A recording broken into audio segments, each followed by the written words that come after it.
우리 하나님 말씀을 보겠습니다. 요한복음 11장 17절에서 우리 40절에 있는 말씀입니다. 좀 긴 말씀이지만 우리 그래도 같이 함께 합독하겠습니다. 요한복음 11장 17절에서 40절입니다. 예수께서 와서 보시니 나사로가 무덤에 있는지 이미 나으리라. 베다니는 예루살렘에서 가깝기가 한 오리쯤 되매 많은 유대인이 마르다와 마리아에게 그 오라비의 일로 외문하러 왔더니 마르다는 예수께서 오신다는 말을 듣고 곧 나가 맞이하되 마리아는 집에 앉았더라. 마르다가 예수께 여짜오되 주께서 여기 계셨더라면 내 오라버니가 죽지 아니하였겠나이다. 그러나 나는 이제라도 주께서 무엇이든지 하나님께 구하시는 것을 하나님이 주실 줄을 아나이다. 예수께서 이르시되 내 오라비가 다시 살아나리라. 마르다가 이르되 마지막 날 부활 때에는 다시 살아날 줄을 내가 아나이다. 예수께서 이르시되 나는 부활이요 생명이니 나를 믿는 자는 죽어도 살겠고 무릇 살아서 나를 믿는 자는 영원히 죽지 아니하리니 이것을 내가 믿느냐. 이르되 주여 그러하외다. 주는 그리스도시요 세상에 오시는 하나님의 아들이신 줄 내가 믿나이다. 이 말을 하고 돌아가서 가만히 그 자매 마리아를 불러 말하되 선생님이 오셔서 너를 부르신다 하니 마리아가 이 말을 듣고 급히 일어나 예수께 나아가매 예수는 아직 마을로 들어오지 아니하시고 마르다가 맞이했던 곳에 그대로 계시더라. 마리아와 함께 집에 있어 위로하던 유대인들은 그가 급히 일어나 나가는 것을 보고 고가로 무덤에 가는 줄로 생각하고 따라가더니 마리아가 예수 계신 곳에 가서 배엎고 그 발 앞에 엎드려 이르되 주께서 여기 계셨더라면 내 오라버니가 죽지 아니하였겠나이다 하더라. 예수께서 그가 우는 것과 또 함께 온 유대인들이 우는 것을 보시고 심령에 비통히 여기시고 불쌍히 여기사 이르시되 그를 어디에 두었느냐. 이르되 주여 와서 보옵소서 하니 예수께서 눈물을 흘리시더라. 이에 유대인들이 말하되 보라 그를 얼마나 사랑하셨는가 하며 그중 어떤 이는 말하되 맹인의 눈을 뜨게 한 이 사람이 그 사람은 죽지 않게 할 수 없었더냐 하더라. 이에 예수께서 다시 속으로 비통히 여기시며 무덤에 가시니 무덤이 구리라 돌로 막았거늘 예수께서 이르시되 돌을 옮겨 놓으라 하시니 그 죽은 자의 누이 마르다가 이르되 주여 죽은 자가 나흘이 되었음에 벌써 냄새가 나나이다. 예수께서 이르시되 내 말이 네게 믿으면 하나님의 영광을 보리라 하지 아니하였느냐 하시니 돌을 옮겨 놓으니 예수께서 눈을 들어 우러러보시고 이르시되 아버지여 내 말을 들으신 것을 감사하나이다. 항상 내 말을 들으시는 줄을 내가 알았나이다. 그러나 이 말씀을 하옵는 것은 둘러선 무리를 위함이니 곧 아버지께서 나를 보내신 것을 그들로 믿게 하려 함이니이다. 이 말씀을 하시고 큰 소리로 나사로야 나오라 부르시니 죽은 자가 수족을 배로 동인 채로 나오는데 그 얼굴은 수건에 쌓였더라. 예수께서 이르시되 풀어놓아 다니게 하라 하시니라. 아멘. 네, 오늘 새벽도 우리 하나님께서 함께 깨워 기도하는 우리 모든 믿음의 성도님들과 함께 하시고 새 힘을 주시는 복된 하루가 되게 하실 줄로 믿습니다. 오늘 새벽에는 우리 또 기도하는 우리들을 위해서 우리 염정한 장로님과 현미숙 권사님께서 또 빵과 음료로 그렇게 섬겨 주신다고 합니다. 가실 때 하나씩 또 가져가셔서 또 새벽에 또 이렇게 간식이 될 수 있었으면 좋을 것 같습니다. 헌신해 주신 우리 장로님 가정에 감사를 드립니다. 예수님은 자신을 생명의 떡, 세상의 빛, 양의 문, 그리고 선한 목자라고 우리 예수님께서 말씀을 하시는 내용을 우리가 함께 나누었습니다. 이렇게 요한복음에서 나는 뭐뭐이다라고 말씀하시는 이러한 부분들을 통해서 예수님이 누구인지에 대한 말씀들을 더 구체적으로 우리가 살펴보고 있는데 오늘은 나는 부활이요 생명이라고 하시는 부활과 생명이신 예수님에 대한 말씀을 함께 나누고자 합니다. 예수님께서 나는 부활이요 생명이라고 하시는 이 말씀은 우리가 잘 아는 대로 우리가 읽은 이 본문 말씀을 통해서 베다니에 사는 마르다, 마리아, 나사로라고 하는 이러한 남매 집에서 우리 주님께서 하셨던 말씀입니다. 사실은 나사로가 병들어 죽게 되어졌을 때 예수님은 그들 곁에 있지 않았습니다. 많은 사람들의 핍박과 박해를 피해서 먼 곳으로 가셨을 때 나사로가 병들게 되었을 때 그 누이들이 이 예수님이 계신 곳에 사람을 보내어서 나사로가 병들게 되어졌다고 그렇게 알려줍니다. 이런 사실을 알려준 것은 결국 예수님으로부터 그가 고침을 받고 나사로가 다시 살아나고 건강을 회복하기를 위한 목적으로 예수님께 사람을 보내었겠죠. 그런데 예수님께서 그 소식을 들으시고 이 병은 죽을 병이 아니라 하나님의 영광을 위함이고 자신이 하나님의 아들로 말미암아 영광을 얻게 하려 함이라고 말씀하신 후에 예수님께서 계시던 그곳 속에서 이틀을 더 유하셨던 것을 볼 수가 있습니다. 급히 나사로 있는 곳으로 가셔야 될 주님이 움직이지 아니하시고 그곳에 이틀 동안을 더 머무셨습니다.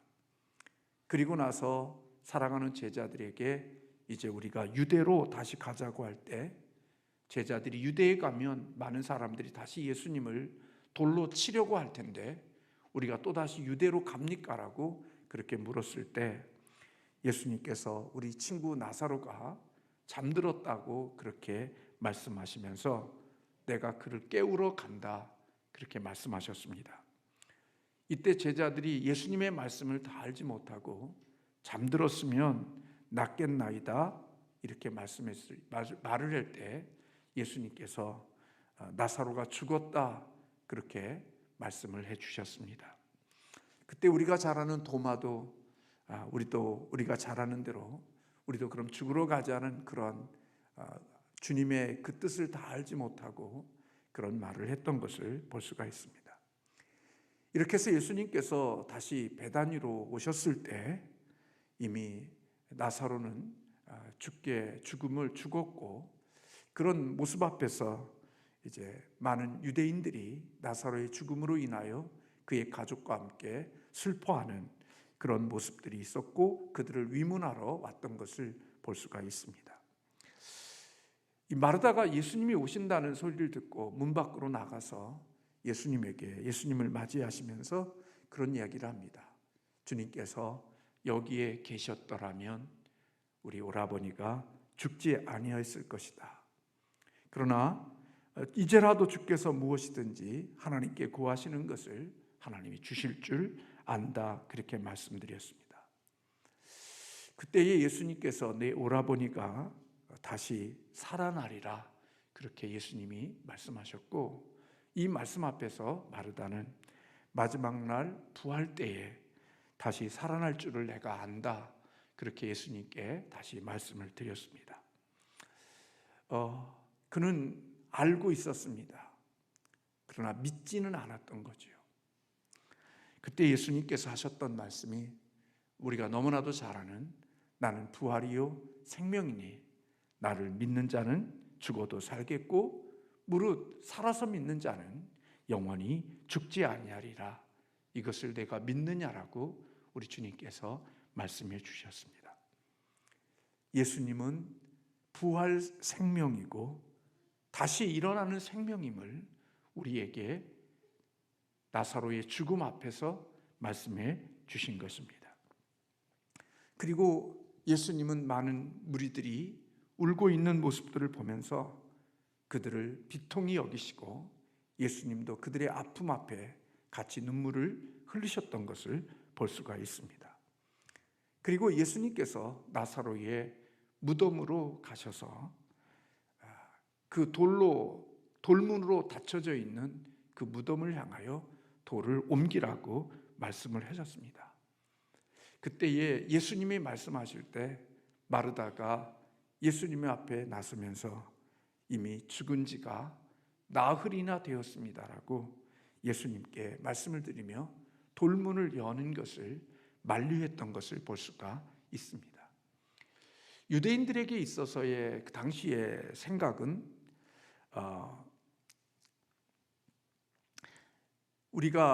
우리의 영혼이 이제 3일 후가 되면 육체와 영혼이 완전히 분리되어지는 것으로 생각을 했다고 그래요.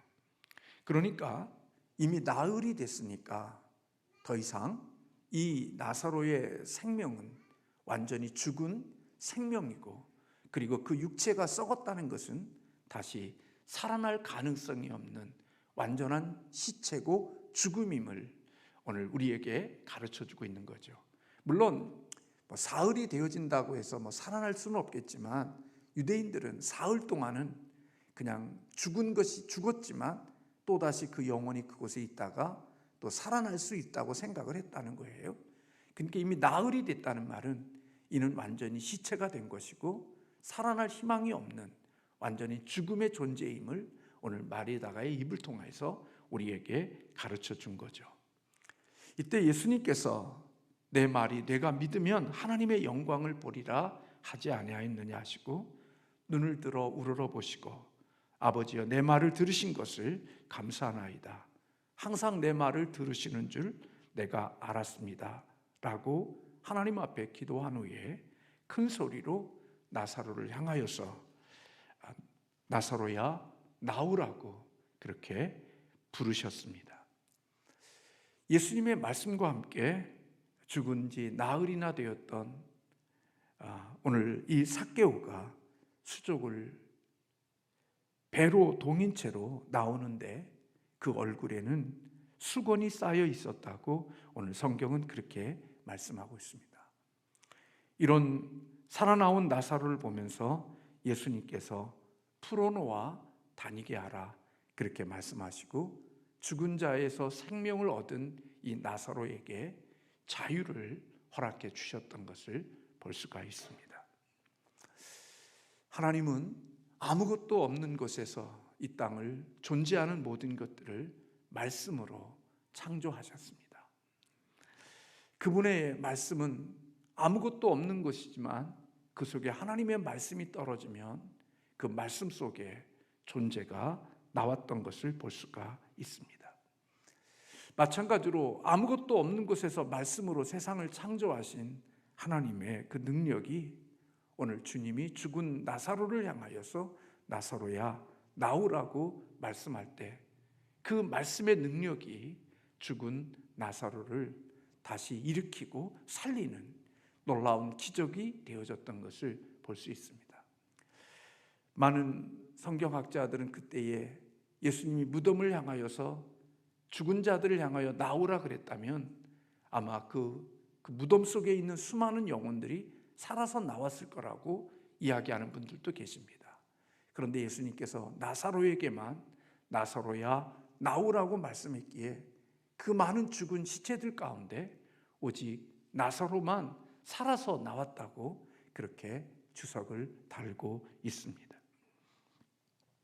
예수님의 말씀과 함께 죽었던 나사로가 살아난 것입니다. 그런데 여러분, 나사로의 이 다시 살아남은 우리가 생각하는 그런 성경적으로 말하는 우리의 영원한 부활이 되지 못합니다. 왜냐하면 나사로는 잠시 살아난 생명을 가지고 살다가 여전히 그는 또다시 죽었습니다. 그러니까 나사로는 몇 번 죽은 거예요? 사실은 2번 죽은 겁니다. 한 번 죽었다가 주님이 다시 살리시고, 그리고 그는 또다시 그 육체를 가지고 살다가 또 죽어서 흙으로 돌아갔을 것입니다.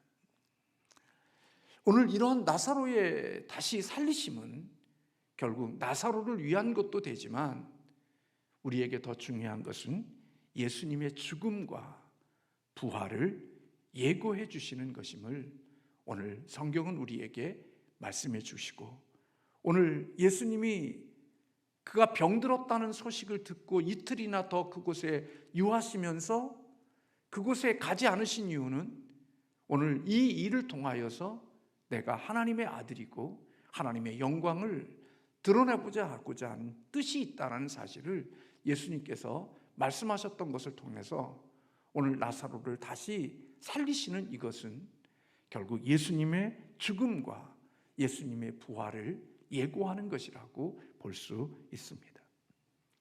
부활은 기독교의 핵심이고, 부활은 기독교에 있어서 없어서는 안 되는 너무나 중요한 것임을 우리는 너무나도 잘 압니다. 만약 우리 그리스도의 부활이 없다면, 죽은 자의 부활이 없다고 하면 아마 예수 그리스도를 믿는 사람들, 그들은 아마 이 땅에서 가장 바울의 고백대로 불쌍하고 미련하고 어리석은 자가 되어질 것입니다. 그러나 예수님께서는 죽은 나사로를 살리신 그 사건을 통하여 내가 죽고 다시 산다는 이러한 사실을 예표하셨던 것처럼 주님은 십자가에 죽으시고 사흘 만에 다시 우리 주님께서 부활하셨던 것을 볼 수가 있습니다. 주님의 부활을 목격한 사람들은 주님이 이 땅에 40일 동안 계시면서 500여 명의 사람들에게 주님이 다시 살아나시고 부활하심을 많은 사람들에게 보여주셨습니다. 많은 사람들이 예수 그리스도의 부활에 대한 부정적인 것들, 그걸 부인하기 위하여 많은 것들을 만들어내고 설들을 만들어내지만, 그러나 예수 그리스도가 죽으시고 다시 살아나심은 많은 목격자들이 있음을 성경은 우리에게 말씀하고 계십니다.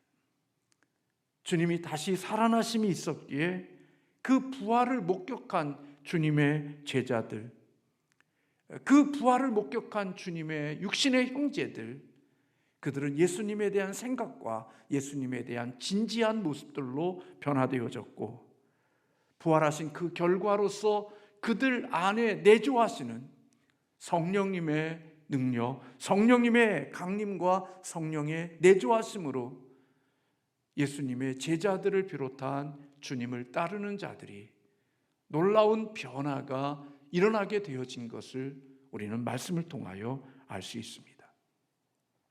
예수님이 죽으셨을 때, 고난의 자리로 갈 때 의심과 두려움과 패배감에 젖고, 그리고 두려움에 무서움에 벌벌 떨고 있었던 이런 제자들, 그런 제자들의 삶에 변화가 일어났던 것은, 그것은 결코 예수 그리스도의 부활, 그리고 부활이 가져다준 성령의 강림하심이 오늘 제자들에게 있은 이후에 그들의 삶에는 놀라운 변화가 일어났던 것을 볼 수가 있습니다.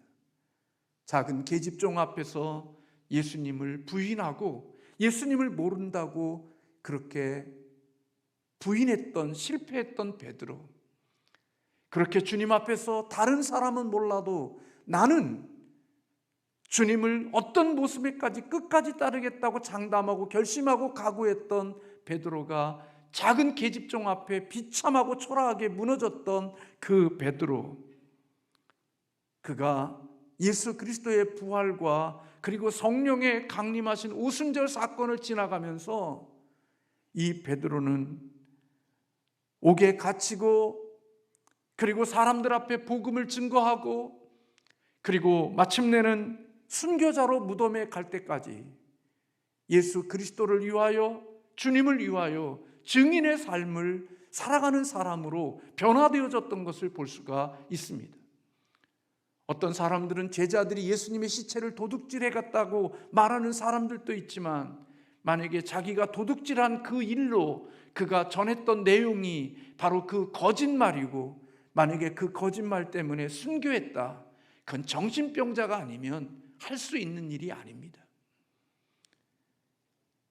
베드로는 예수 그리스도를 따르는 가운데 속에 비참한 실패와 패배가 있었지만, 다시 부활하시고 죽음에서 다시 살아나시고 자기를 만나주신 예수 그리스도, 그 부활하신 주님과 성령의 능력으로 그는 담대한 자가 되어졌고, 주님을 위하여서 이제는 계집종 앞에서 부인했던 그가 자신의 생명을 좌우할 수 있는 권력자 앞에서도 조금도 위축되지 않고 그분이 그리스도시고 그분이 부활하셨음을 증거하는, 그리고 그가 부활에 증거했던 그 주님을 위하여 십자가에 거꾸로 못 박힐 수 있는 이런 놀라운 변화는 그의 삶에 그리스도의 부활의 사건과 성령의 사건이 베드로를 그렇게 변화시킨 것입니다.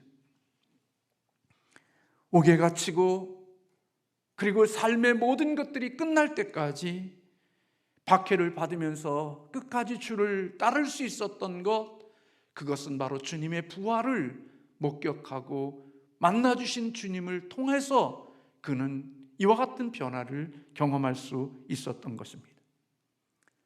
1세기의 그리스도인에 대한 책이 요 근래에 나와 있는데, 1세기를 살아갔던 그 당시의 그리스도인들에게 있어서 그들은 순교를 두려워하지 않는 그리스도인들이 많았다는, 원형 경기장의 사자의 밥이 되고 그 몸이 타서 기름으로 쓰여지는 그런 처절한 고통과 아픔 속에서도 그리스도를 부인하지 않고 그리스도를 떠나지 않고 예수 그리스도를 고백하며 그런 정말 처절하고 고통스러운 그 순교의 자리를 떠나지 않고 그곳 속에서 끝까지 믿음을 지킬 수 있었던 그런 원동력이 어디에 있느냐? 바로 부활에 대한 확신이 1세기를 살아갔던 그리스도인들에게 그 모든 고통과 어려움 속에서도 주님을 부인하지 않고 마지막까지 그리스도 안에서 그런 삶을 마칠 수 있었던 그 모든 비결이 바로 예수 그리스도가 다시 사셨다는 부활의 신앙과 부활에 대한 믿음이 그들로 하여금 그런 처절한 환경 속에서도 믿음을 지키고 신앙을 지킬 수 있는 자가 되었다라고 증언하고 있어요.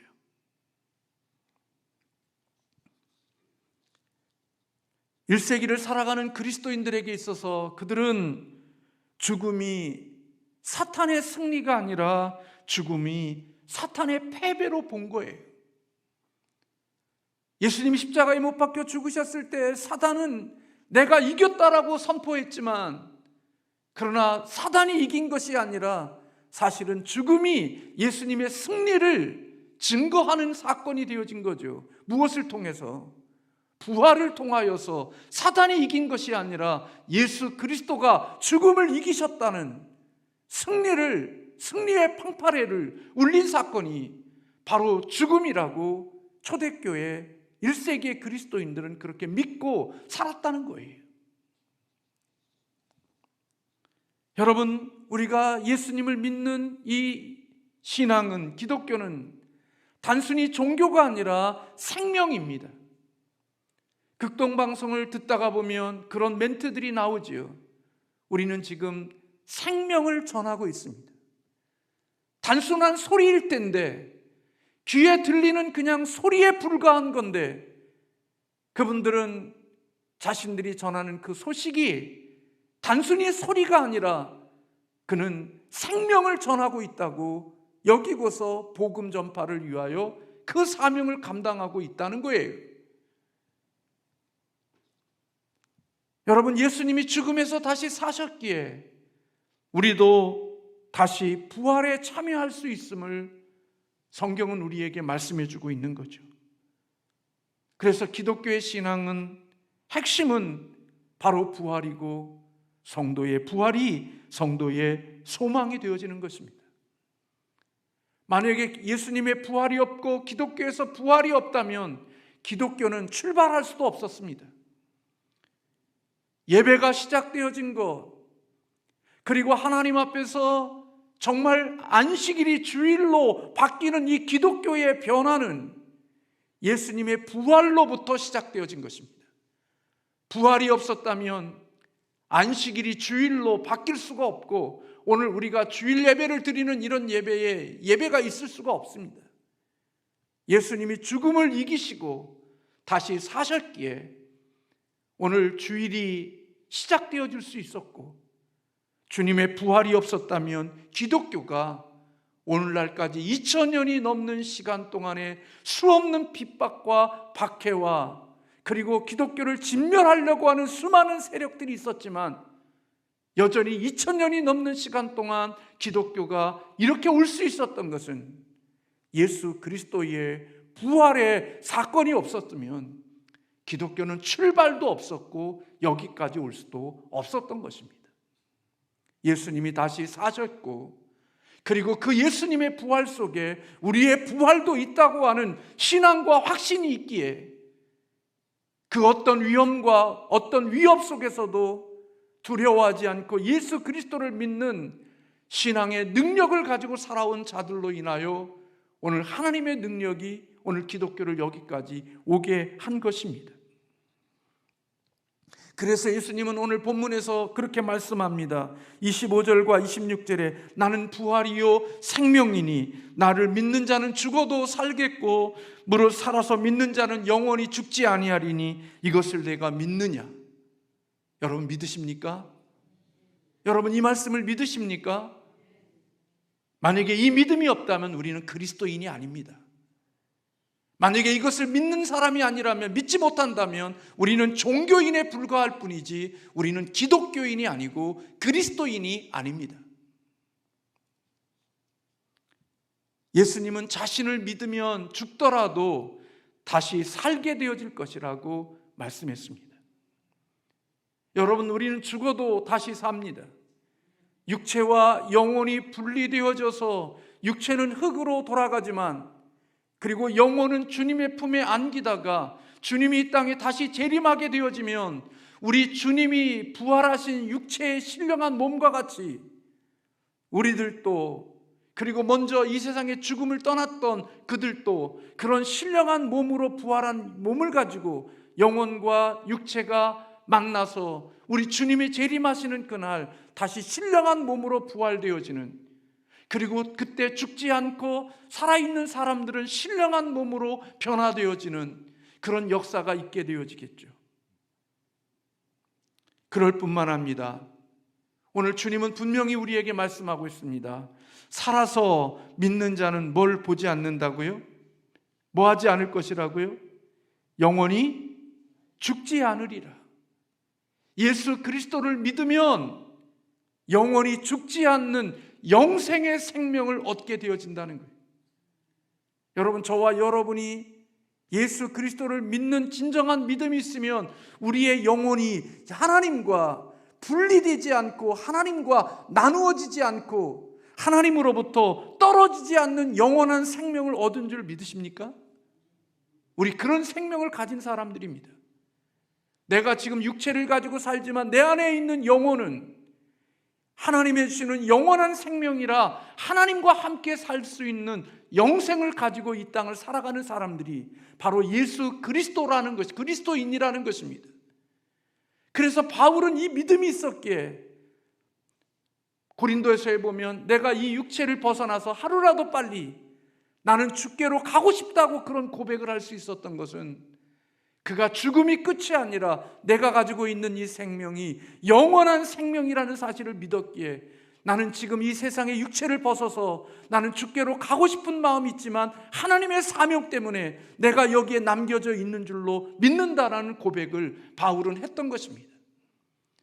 바울은 이 세상이 영원한 것이기 때문에 천국을 믿지 못하여 이 세상에 하루라도 더 세상을 연장시키고 하루라도 더 살고 싶은 욕심으로 산 것이 아니라 자신은 이미 예수 그리스도 안에서 하나님과 분리되지 않는 영원한 생명을 얻은 생명이기에 나는 지금이라도 죽어도 나는 주님의 품에 안기고 주와 함께 머물 것이라는 생각을 확신했기에 나는 지금이라도 주님이 나를 부르시면 아멘하고 주께로 갈 수 있는 준비를 하고 그렇게 살았던 사람이 바울인 것을 우리에게 가르쳐주고 있는 것입니다. 예수님은 부활하셨고 그리고 그분의 생명은 영원한 생명입니다. 예수님을 믿어 그리스도와 신비로운 연합이 이루어진 사람들은 영원한 생명이신 그 생명을 우리도 가지고 있음을 믿으시기를 주님의 이름으로 축원합니다. 우리는 이 생명을 가지고 이 땅을 삽니다. 그래서 하나님이 우리에게 너희는 이 생명이 없는 자와 다르게 살아야 된다는 사실을 주님이 우리에게 말씀하고 계시는 것입니다. 이 육체를 가지고 없어질, 썩어질 이 육체만을 위하여 사는 게 아니라 하나님이 주신 이 영원한 생명을 얻은 자니까 이 육신을 가지고 썩어질 일을 위하여만 살지 말고 이 육체를 가지고 영원한 생명을 얻은 그 생명을 위하여서 하나님의 영광을 위하여서 이 땅에 이 육체를 도구로 하나님의 전신갑주를 입고 하나님이 기뻐하시는 일에 이 물질이, 이 육체가 사용하는 자가 되기를 하나님이 원하셨던 거예요. 왜요? 우리에게는 하나님이 주시는 영원한 생명이 있으니까. 언젠가 이 세상을 떠나도 그 떠남이 끝이 아니라 더 좋은 날로, 더 좋은 세계로, 더 영광스러운 세계로 우리가 들어감이 되어지기 때문에 예수님은 우리를 향하여서 이 땅에 육체를 가지고 그것을 죄의 도구로 쓰지 말고 하나님의 의의 병기로 사용하라고 하나님이 그렇게 말씀하신 거예요. 왜요? 우리에게는 그런 생명을 주셨거든요. 죽지 않는 생명이에요. 영생이에요. 예수를 믿는 자는 영원히 죽지 않는 부활이며 영원한 생명을 가지신 예수 그리스도와 연합된 자에게는 그런 축복을 하나님이 이미 우리에게 주셨다는 거예요. 지금도 우리는 영생을 소유하고 있고, 그리고 우리가 이 땅의 육체와 죽음이 분리되어지게 되면 우리의 영원한 생명은, 그 생명은 주께로 가고, 주님이 이 땅에 재림할 때 흙으로 돌아갔던 이 육체가 다시 부활하여 영원한 생명과 다시 하나가 되어 주님이 우리를 위하여 예비하신 영원한 새하늘과 새 땅에서 우리가 영원토록 살게 되어지는 것들이 우리의 삶의 생명체라는 거예요. 그래서 예수님은, 하나님은 우리로 하여금 영원한 생명이 없는 사람들, 이 땅이 전부인 것처럼 여기고 살아가는 사람들과 같이 살지 말라고, 그들과는 다름이 있어야 된다고 성경은 우리에게 말씀하시면서 너의 육체를, 너의 몸을 하나님이 기뻐하시는 선한 제물로, 하나님이 기뻐하시는 의의 병기로 사용하라는 거예요. 하나님을 기쁘시게 하는 삶을 예수님이 사셨던 것처럼 우리들도 그렇게 살아가는 자가 되라고 이미 우리에게 그리스도 안에서 이런 생명을 소유하고 있음을 말씀해 주고 계시는 거죠. 나는 부활이요 생명이니 나를 믿는 자는 죽어도 살겠고 살아서 믿는 자는 죽음을 보지 아니하리라는 이 말씀을 저와 여러분은 믿으십니까? 그 믿음이 있다면 우린 다르게 살 수 있습니다. 죽음을 이긴 자로 이 땅을 살아갈 수 있기에 그 힘이, 그 능력이 우리에게 다름을 이룰 수 있음을 성경은 우리에게 증언해 주고 있는 것입니다.